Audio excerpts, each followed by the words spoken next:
We want to get right to the developing situation in Ukraine. Later today, diplomatic teams from Russia and Ukraine will meet on neutral ground. This will be their second face-to-face discussion since Russian troops invaded 8 days ago.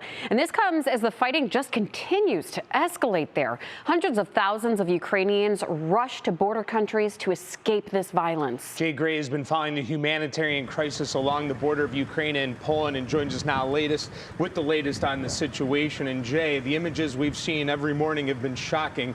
What can you tell us this morning? Yeah, Dave, Maureen, I want to give you an idea of what's happening right now.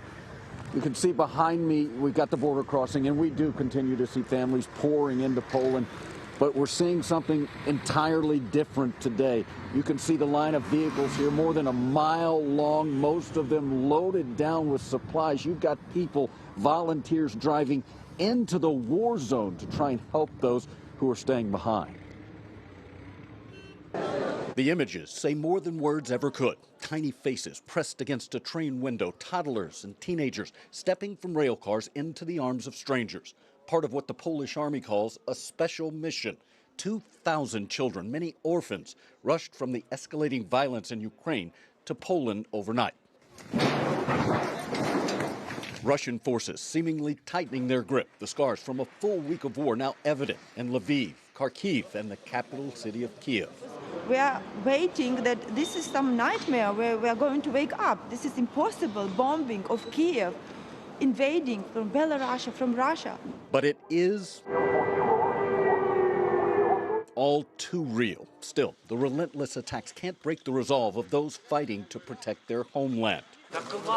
Civilians joining soldiers on the front lines, others making Molotov cocktails to stop advancing Russian troops. We want to be angry when we die, not scared. Bravery that's evident in warriors on the battlefield and children in a train station so far from home.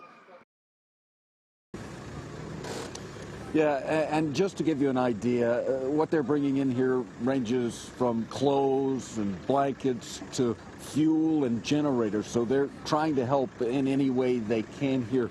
We've got a new count from the UN on the number of refugees. More than 1 million now have left Ukraine. Dave? All right, listening to them, eye-opening for sure, Jay. But question for you, what's the biggest concern right now as what is clearly a humanitarian crisis continues to grow there and in other border countries?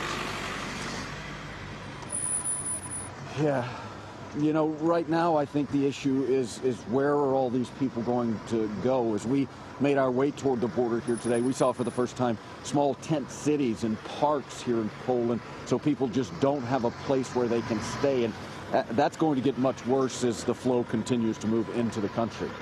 Sure, okay. Hard to imagine. Jay Gray live for us this morning. Thank you.